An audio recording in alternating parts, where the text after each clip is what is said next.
Hi folks, it is time to do this video. If you are looking for a more immediate snapshot of what is going on astrologically this week or right now, take a look at the last video I posted, the weekly overview. That will give you a better sense of what is going on right now. This particular video, as the title makes clear, is about a longer term transit. The planet Jupiter changed signs from Taurus to Gemini on May the 25th of 2024, and Jupiter will remain in Gemini until June the 10th, 2025. May 25th, 24 to June 10th, 2025. As you know, when I look at charts, I use the Western Tropical Whole Sign House System, WHOLE, which places an entire sign in an entire house. So whatever sign was rising in the east at the time of your birth, your rising sign or your ascendant, whichever sign was ascending at the time of your birth on the eastern horizon, that entire sign gets placed in the first house, the next sign in the second house, the next sign in the third house, and so on and so forth. This is how now I'm going to say something that I'm not really, this is how the ancients did it, and it's what makes sense to me. And as I read charts, it's what seems to resonate the most. And that's all I'm going to say. Not everything that the ancients did, you know where I'm going with this. Do what works for you. I'm just letting you know. So for me, this is in the work that I do, not least of all in the video on YouTube, but the work that I do as a practicing astrologer, where I consult with clients and I read charts. The switch of Jupiter from Taurus to Gemini is significant, because Jupiter, that has been in a particular house occupied by the sign of Taurus between May of 23 to May 25th of 24, now is transiting the next house of Gemini. So it's not just a change of signs. For me, in the way that I read charts, it's a change of houses. And that is important and that is significant. Now, those of you who've been watching my channel know, let's cover a few things about Jupiter. Jupiter is considered the great benefic. If we were talking about the lucky planet. But as I have mentioned to you many, many, many times, and I'm going to do it again right now, my experience of Jupiter, whenever it is transiting a particular sign, and therefore the house in your chart occupied by that sign, is that Jupiter ends a 12-13-year cycle and starts a 12-13-year cycle. For me, and this is what I notice, this is what I see, is that Jupiter creates what one particular astrology coined for me a long, long time ago, an auspicious new beginning. So for those of you who sort of follow the Indian god system, Jupiter operates very much, even though iconographically we've got, even though we're talking about the king of the gods, in terms of function, it's kind of like a Ganesh-like function. There's a jollity, and there's of course there's good form, but it is the auspicious new beginning, and an auspicious new beginning implies an ending. And with Jupiter transiting a particular house, what I will see, I'm willing to put money on this, is an ending that creates a new beginning. The example I have given on this video before is this idea of Jupiter coming into a room, identifying a couch that needs to be removed, removing the couch, and therefore creating the space for the next, whatever it is that you want to bring in, to bring in. With Jupiter and Saturn, there's a co-creative quality. We get to participate or not participate in the opportunity or the alignment, and that's a very important word with Jupiter, that Jupiter is offering. Jupiter is offering a lucky break, and very often a lucky break sits on top of a lucky breakup. Whether it is a job, whether it is a whatever it is that needs to end. Jupiter comes in, does a kind of an assessment looking at that house with regard to where you are at and where you might want to be, what path you might want to be on if you were in alignment with your sense of purpose, calling, what it is that you might feel like you're here to do, what would bring you joy. And Jupiter says, all right, well, let me see if I can end this so that we can put you on the right path to get to what will actually make your heart sing. And then you get to say, dear client, viewer, I'm still not ready. I'm kind of terrified. I know I should, but no, I don't think so. I'm just going to do more of the same. And Jupiter says, okay. Or, you know what? I've seen the light. I'm going to follow my path. I'm going to dive right in. Thank you, Jupiter. Thank you for that ending. Now I get to make a really big new beginning. Or you do some combination of, you know what, I think I'm going to stick with some of the old, but I think I'm going to start to move towards the new or the aligned by just doing this on the side of this, doing on the side of this, and seeing how it grows. You get to determine to what extent you commit to how you're going to deal with this empty space that Jupiter's creating. I'm going to be giving you lots of lovely, juicy information in this video, I can tell. Jupiter's transits typically are trying to line back to Jupiter's transit through your 9th house. So whatever sign sits in your 9th house,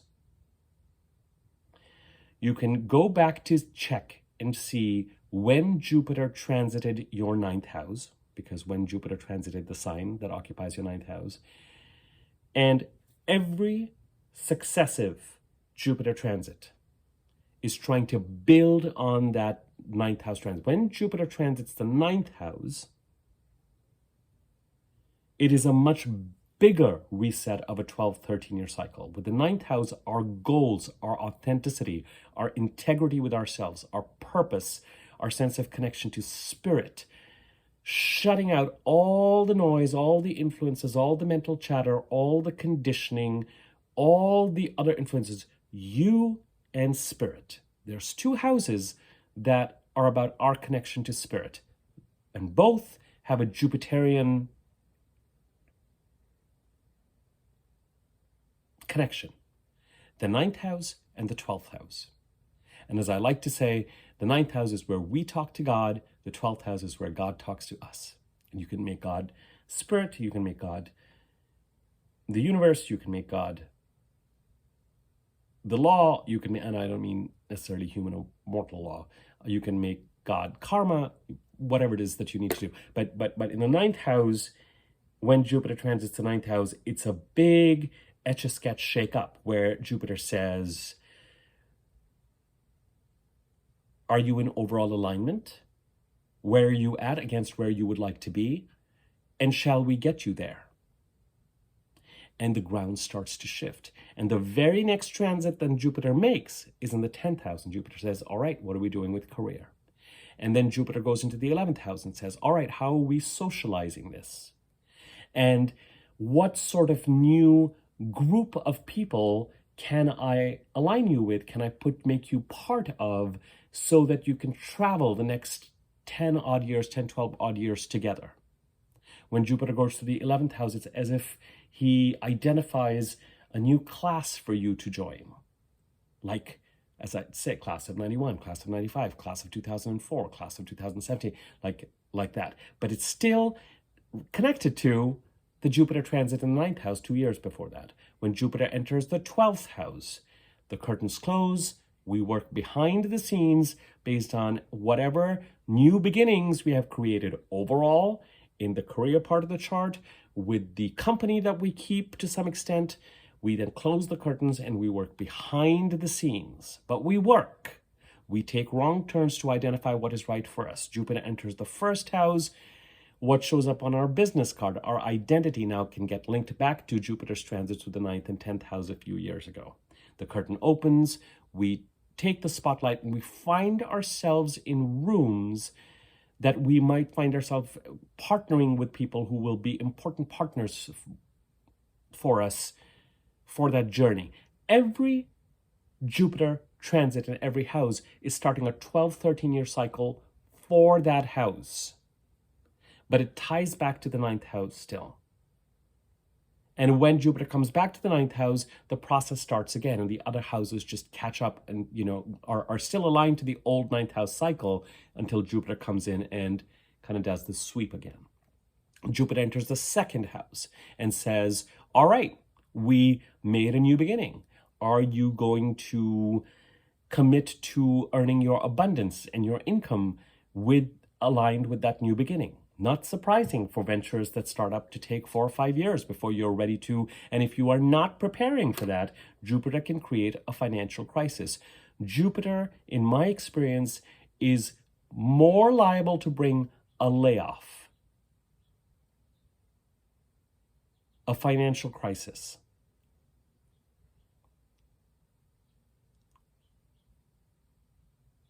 Even a breakup. A lease or a housing situation ending. Than it is the proverbial millions of dollars and promotions and mansions that we ascribe it to. In sort of conventional water cooler astrology, when Jupiter goes through a house, we say, oh my God, Jupiter's going through your 10th house, you're going to get promoted. Oh my God, Jupiter's going through your 2nd house, you're going to get a huge bonus. And Jupiter goes to the 10th house and you could get laid off. Ending a 12, 13 cycle, an auspicious new beginning. Are you going to align? I'm giving you this break. Are you going to take it? It's a lucky break. Change is hard. Jupiter going through the 10th. Remember last year when Jupiter was going through the 9th? What you wanted to do? Well, I've moved things around. Jupiter comes into the 2nd. Well, you said you wanted to earn your living on this. Well, then let me just create this financial crisis and end this stream of income so that you have no choice now to panic and to make an auspicious new beginning in this direction.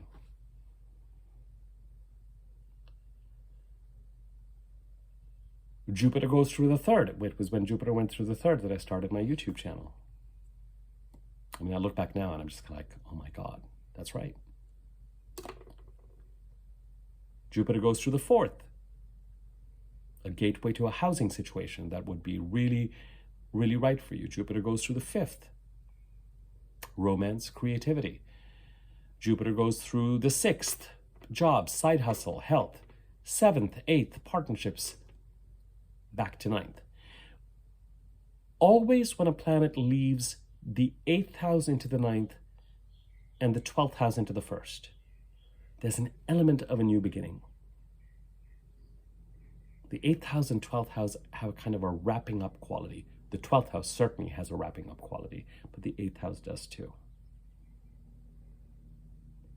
So, where does the sign of Gemini sit in your chart? And now, you know who you are because I'm referring to you. If you do not know your rising sign, and you would be the lovely person who has made that comment and sent me an email that I need to respond to, do not despair. You do not need astrology. You really don't. I know I do astrology videos. I know I make part of my living as an astrologer, and I will tell you with integrity, do not feel deprived, especially if you're not in critical ways. I understand that suffering is relative, but as long as you're doing your best to remain in alignment and you figure out what works for you,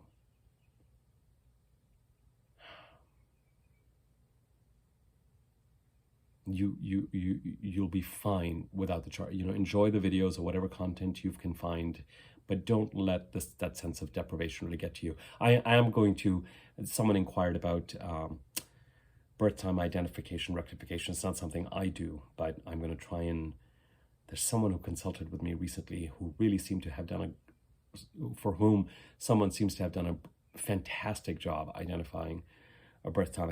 I need to do some research and look into that. Sorry for that digression, but so much of this video, for example, has that quality of knowing where Gemini sits in your chart. Because again, from a conventional astrology perspective, a lot of people might say, oh, Jupiter going through Gemini, there'll be this globally, and there'll be that from a communication and technology perspective, and a social blah, blah, blah, blah, blah. It's really not that. On a personal level, it's the house that counts, not the sign. The house is the what, the sign is the how. And that really applies to natal chart placements, where the how becomes relevant. My Mercury is in Scorpio. How I communicate is scorpionic.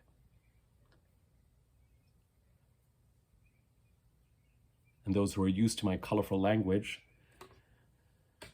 and my sharp tongue when I'm pissed off will attest to it.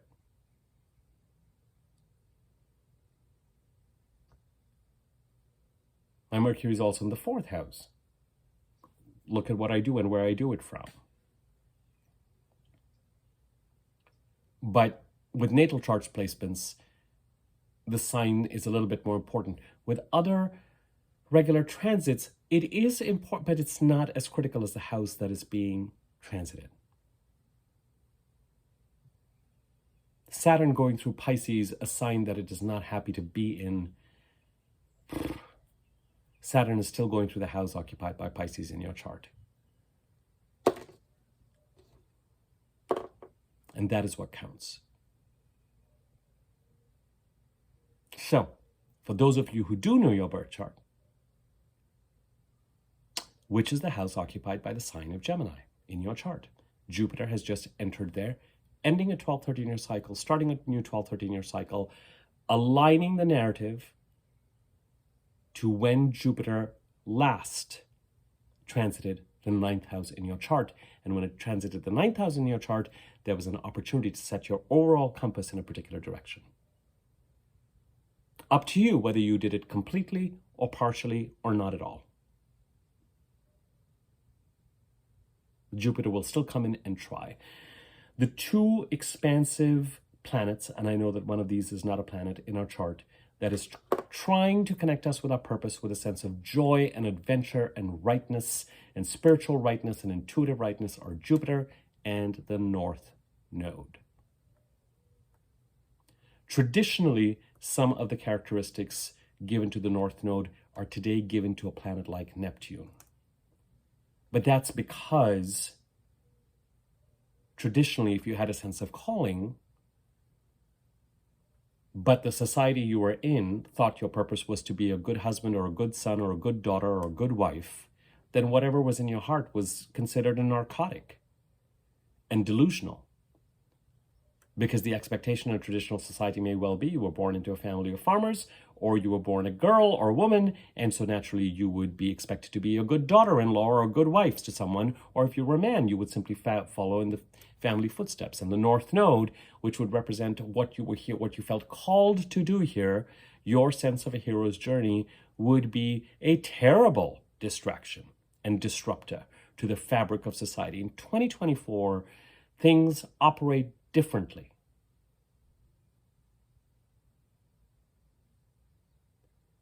And while the North Node still has a powerful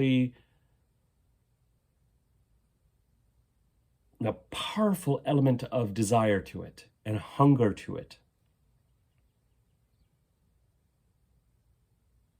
it has to be seen, in my experience.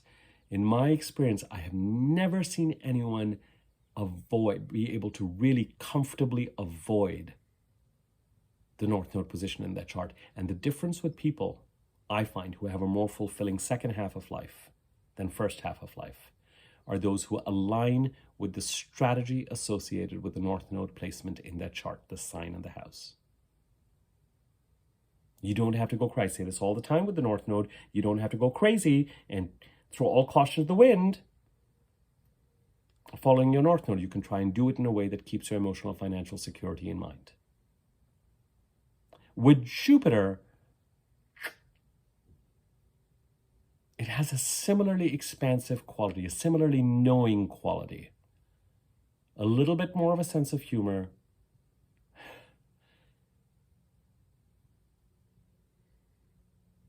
and as I said, the purpose is very clear. End of a 12-13-year cycle, start of a 12-13-year cycle, opportunity for alignment, especially taking you back to a narrative that started when Jupiter transited your 9th house. Now, Jupiter's transit through the sign of Gemini, and the house occupied by Gemini, is going to feel very different from Jupiter's transit through the sign of Taurus. We covered some of this in the last couple of videos. Jupiter's transit through the sign of Taurus was very supported. I remember in like October, November, December or something like that, we had all these planets transiting through Capricorn, and they were like trining Jupiter and Uranus in Taurus.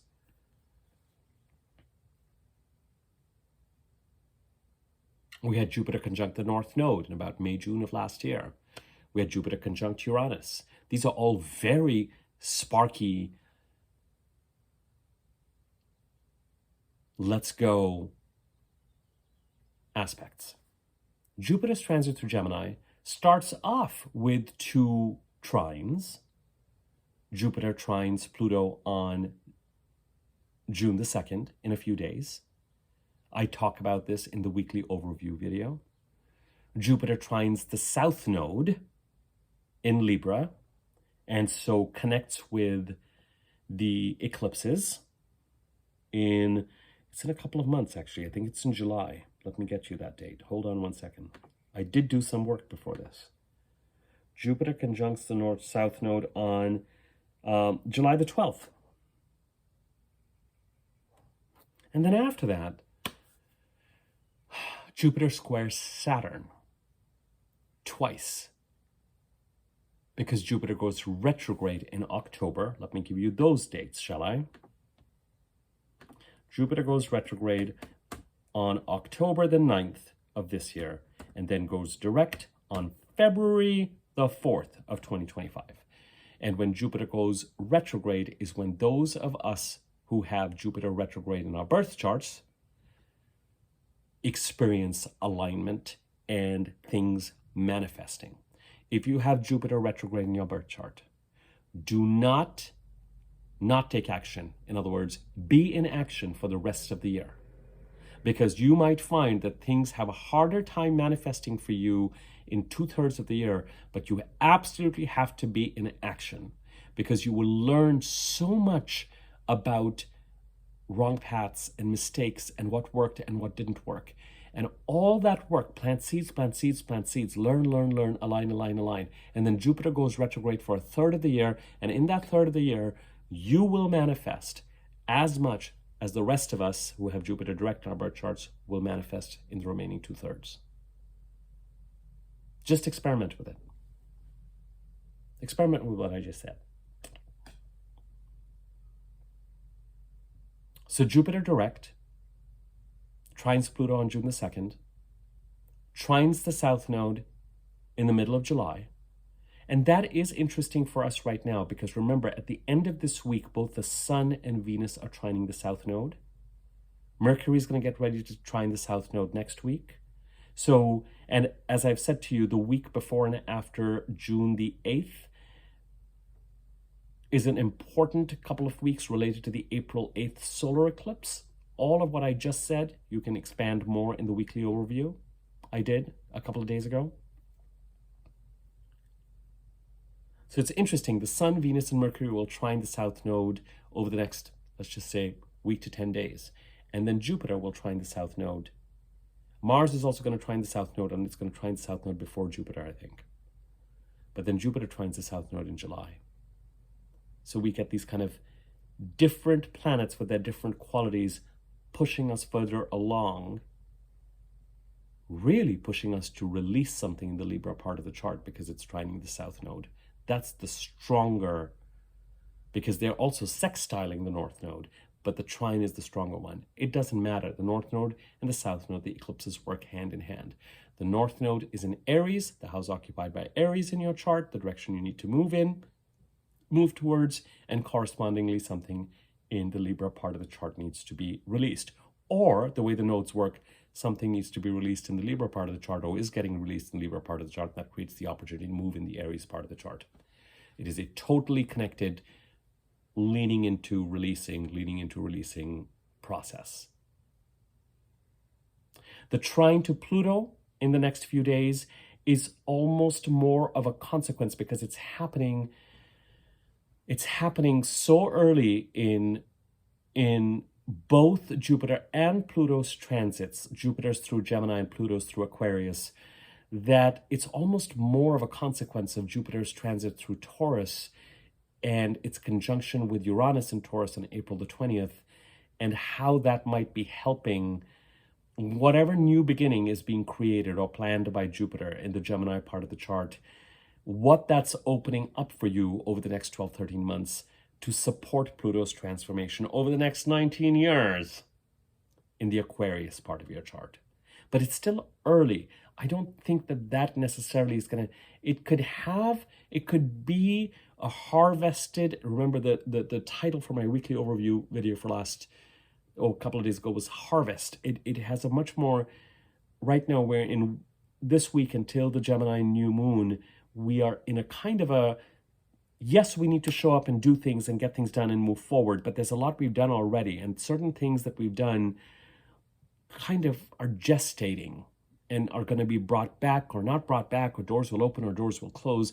There are things that we need to continue to be action on anyway, especially those that we're being driven through some sort of necessity. So Jupiter's trine to Pluto,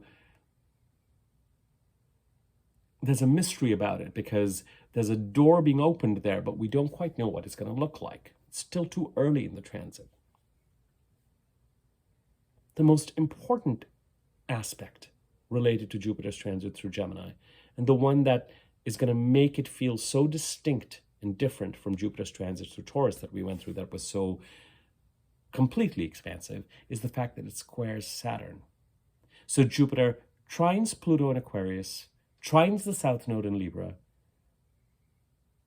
and then it squares Saturn in Saturn transiting through Pisces. And it squares Saturn, of course, 3 times as it would, because it squares Saturn direct, retrograde, and direct. The last square to Saturn in June of 2025 happens when Jupiter and Saturn and Neptune, Jupiter has moved into Cancer, and Saturn and Neptune are in the very first degrees of Aries.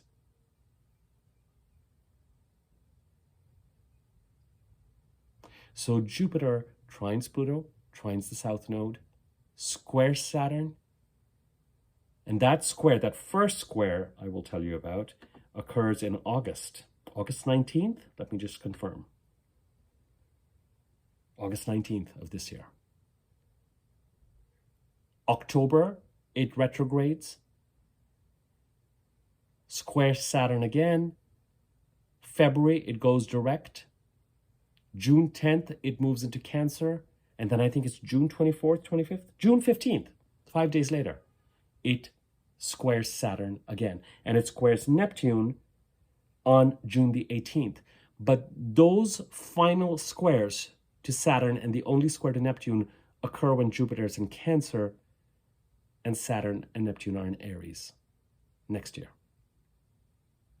So the 4 aspects that we care about that Jupiter makes are trining Pluto, consequence of Jupiter's transit through Taurus between May of last year and May of this year, and Pluto entering Aquarius with a bit more of a bang than last year between January and February the 20th. We still don't know what this trine means.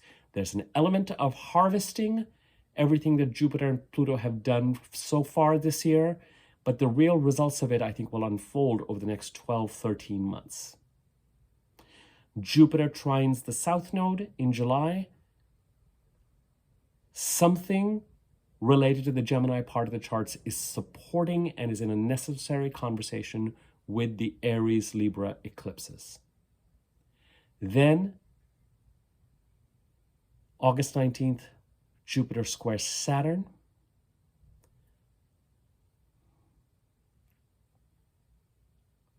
Something needs to end and something needs to begin in the Gemini part of the chart to help Saturn stabilize the Pisces part of the chart.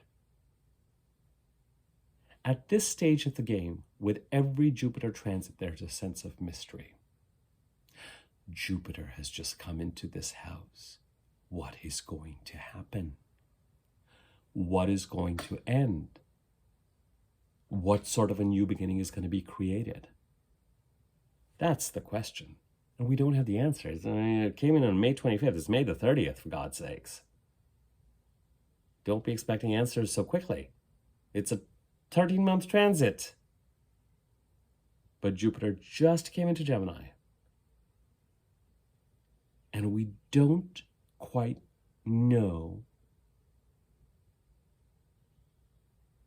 how it's going to remove that couch and create that lucky break. That often is something that we need to grieve and we resist. Really. Even if it is a breakup or a layoff or an ending that we have wanted and wanted and wanted and wished for and wished for or wished for, it is not without, more often than not, all those elements of change that are part of our human experience. Resistance to change, inertia, terror, grief.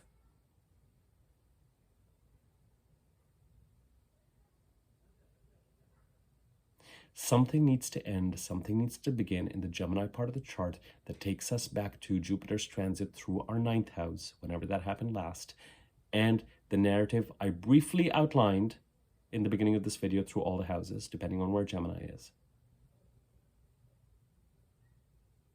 to allow Saturn to continue to stabilize the Pisces part of our chart, where there has been a crisis brewing that peaked in 2016-17. Now, if in the Pisces part of the chart, Neptune's transit there has been encouraging you to pursue something spiritual or artistic, then Jupiter's ending and new beginning may be something that needs to occur in the Gemini part of the chart to help make pursuing that spiritual or artistic or inspired goal in the Pisces part of the chart a reality. But if you're trying to stabilize the Pisces part of the chart and get real about it and take wise actions to stop the bleeding and the loss and the deception, then something in the Gemini part of the chart needs to end for an appropriate new beginning. And you may have the answer to what that is. I would hazard to say at this stage in the game, you don't quite. With the Sun, Mercury, Venus, Mars, and the Moon,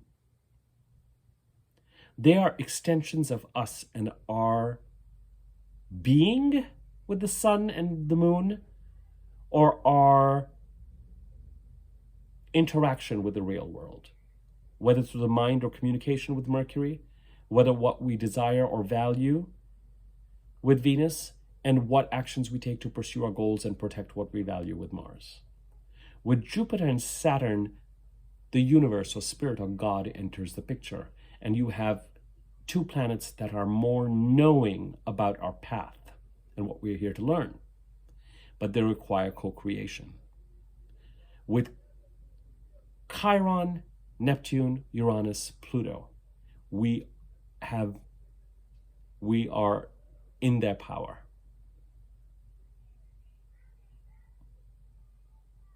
We're in their power. It's less co-creative.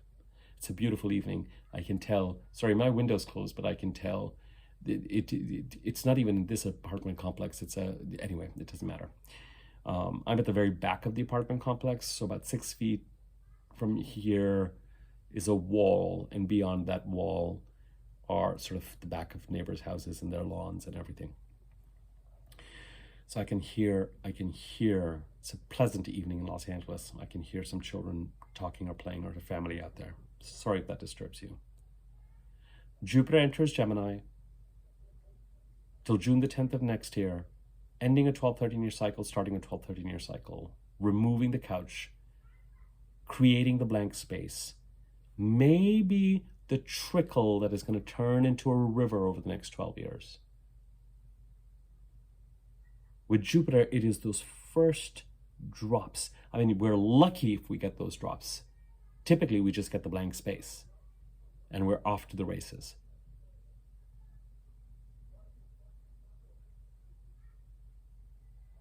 But it's those drops from the glacier that will ultimately turn into a river that starts an auspicious new beginning.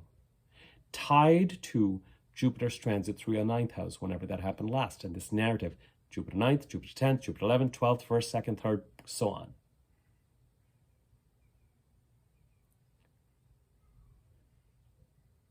Jupiter's specific transit through Gemini kicks off with a trine to Pluto. Just like with Jupiter's conjunction with Uranus on April the 20th, 21st, we're going to wait for the results of that seismic shift over the next 12, 13 months. Similarly, Jupiter's trine to Pluto, it's a little different. There's more of a harvesting quality to this, but the full impact of this is really going to be felt over the next 12, 13 months. Jupiter's trying to, I'm repeating myself and sort of bringing this reading to a close, this video to a close. Jupiter's trines with the South Node will be in communication with whatever developments occur on the eclipse axis related to the solar eclipse in Aries on April the 8th. This week and next week, as we head towards the week before and after June the 8th, we will see developments related to that particular eclipse. The Sun and Venus and Mercury during this time will trine the South Node. Jupiter will trine the South Node in the middle of July. We might really see things start to manifest related to this eclipse at around that time. And then Jupiter starts the process of engaging with Saturn. Twice in Gemini, once in the sign of Cancer. And I'll tell you, when these kinds of things happen, where you have three aspects, three dates close by for the same aspect because the planets are retrograde and direct. The first two, in this case squares, are really preparations, and they're kind of laying the table for the last square. So there's something related to this Gemini Pisces engagement between Jupiter and Saturn at a square, at a 90-degree angle, that as they go into the sign of Cancer and Saturn and Neptune enter Aries and this square occurs again, it becomes clear what Jupiter needs to do in the sign of Cancer. There's a relationship with this. And it's a little mysterious right now, I know, because, as I said, it's too early to know just what and when and how Jupiter is going to be going that couch out. Remember when I went through the night, this is the consequence of that in this Gemini house, that couch out here. Let me create a new beginning for you. Now, a new beginning with Jupiter does not mean, when Jupiter transits your 5th house, an ending doesn't mean that you're going to break off contact with your children and you're going to have a new set of children. Jupiter going to the 3rd doesn't mean that you're going to lose contact with all of your ex-colleagues and just find a new set of colleagues, because with the 3rd house, I find colleagues more and more sit there, your immediate environment. And our immediate environment in 2024 for a lot of us is not anymore our extended family or our relatives or even our neighbors. The people who play that role are often colleagues we see on a daily or a weekly basis, either virtually or in person. If Jupiter's going over the 11th, it doesn't mean that you're going to lose all your old friendships. It just means that there's something ends. You may well be introduced to, or space is created for a new class to enter that you're going to be traveling with, related to Jupiter's transit through your 9th house 2 years ago.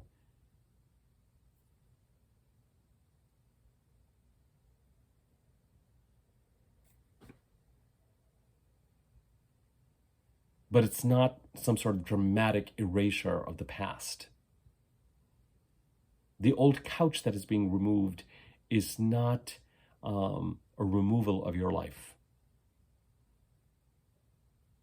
It's the removal of an old couch to create an opportunity for greater alignment. with whatever it is that you're going to replace that old couch with. I should just say piece of furniture. Couch is kind of very specific and confusing.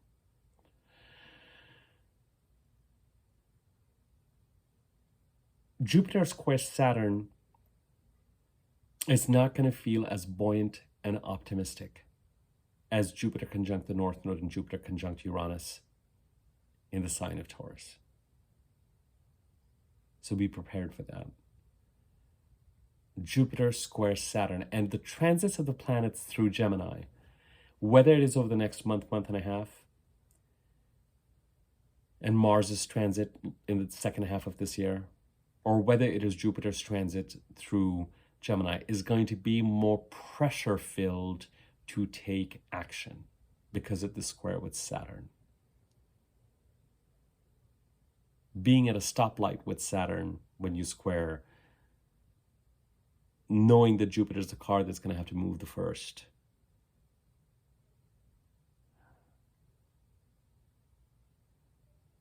There's a sobering awareness, a sobering reckoning to that process. With Saturn, you know, when we're dealing with squares or oppositions or conjunctions, there's a seriousness to it.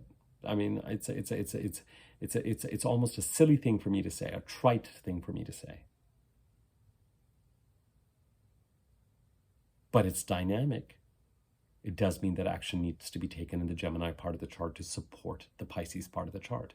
Some of that support is easier to understand if you are, as I said, pursuing spiritual or artistic or Neptunian goals, beautification, inspiration, the muses, music in the Pisces part of your chart. Then the actions and the dependencies are easier. If you're trying to stabilize it, it might right now be just, there's a reason why I'm doing this video now. It's not to give you answers as much as to tell you about this transit at the start of it. And we'll keep referring back to this video when we need to.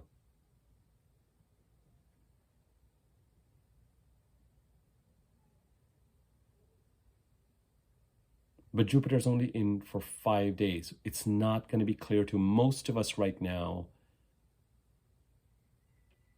how it's going to create this opportunity for alignment.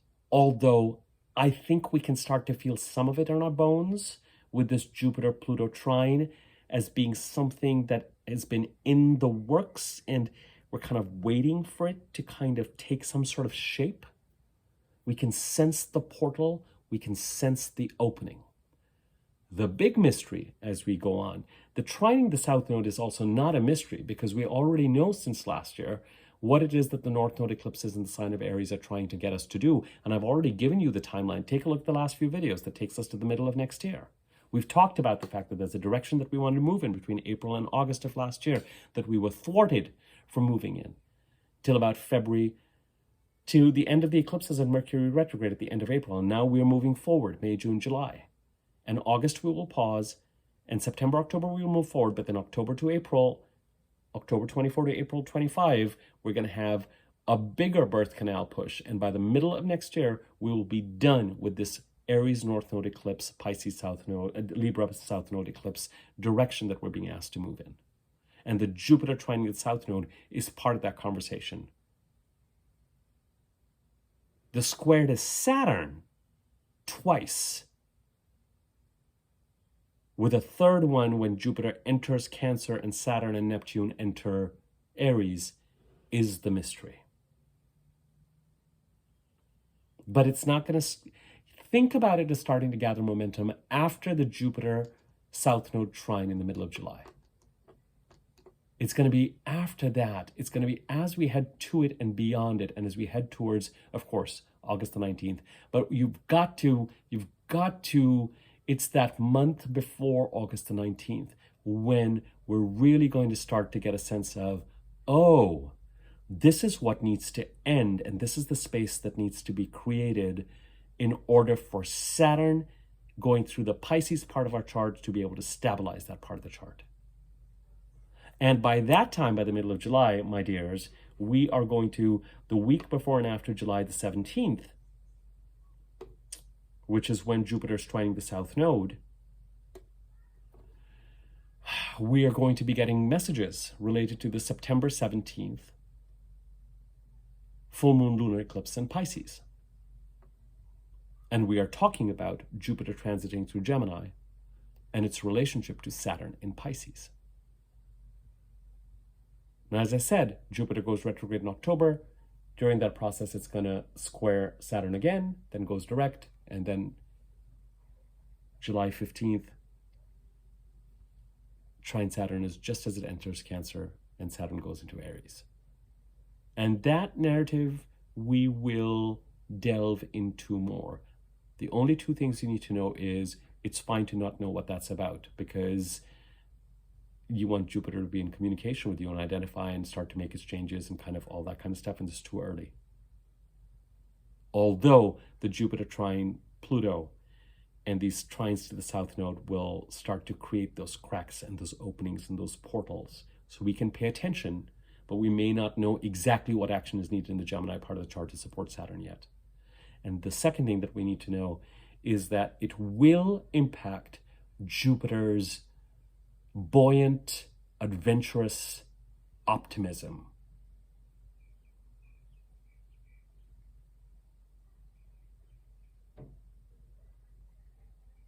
To lock eyes with responsible,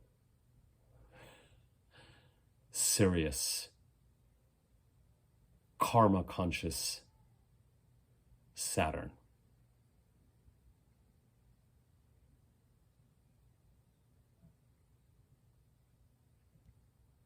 And that will impact the kind of feeling of a Jupiter transit. That time period between July of this year to July of next year, there could very well be a kind of an underlying note of seriousness, pressure,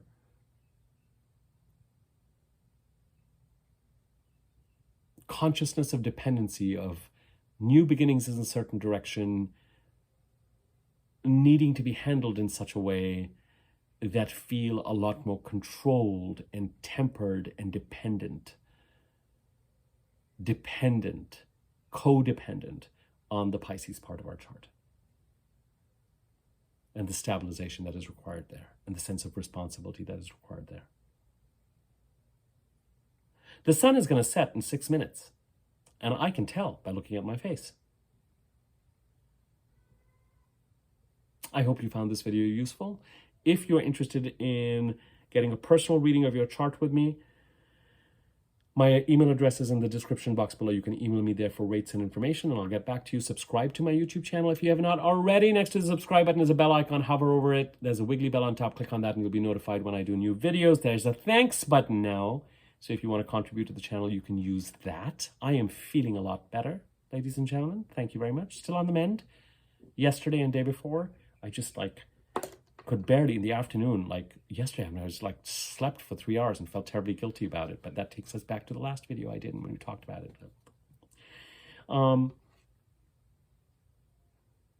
Let's see, is there any? Yes, if you are seeing these videos on social media, Facebook or Twitter, please follow me on YouTube, because I'm going to stop posting videos there in a month or so. Just please be warned.